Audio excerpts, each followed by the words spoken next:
जगन्नाथपुरी में एक भक्त था भगवान का।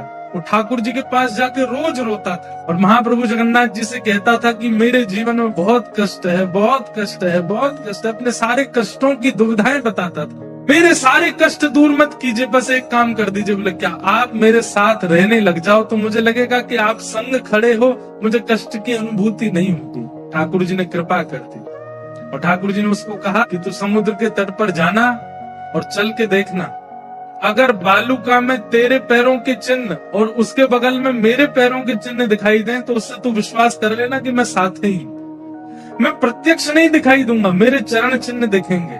ठीक है। अब उसके जीवन में जब भी कष्ट आता वो दौड़ करके समुद्र के तट पर जाता और थोड़ी देर चल के पीछे मुड़ के देखता तो 2 चरण चिन्ह उसके बगल में, 2 चरण चिन्ह ठाकुर जी के। उसी से ही खुश हो जाता कि ठाकुर जी साथ। एक बार उसकी माता जी का देहावसन हो गया उसी बालक के, और जब माँ की मृत्यु हुई तो वो सह नहीं पाया। इतना दुखी हुआ, इतना दुखी हुआ कि बोला मेरे जीवन में इससे बड़ा कष्ट कोई नहीं आया।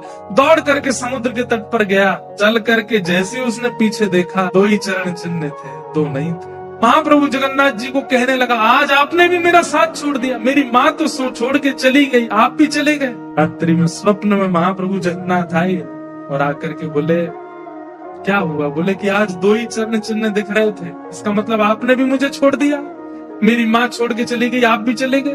ठाकुर जी बोले नहीं, जब तू चलता था तेरे चरण चिन्ह और मेरे चरण चिन्ह दिखते थे, मतलब कष्ट इतना भारी नहीं है, तू स्वयं चल सकता है।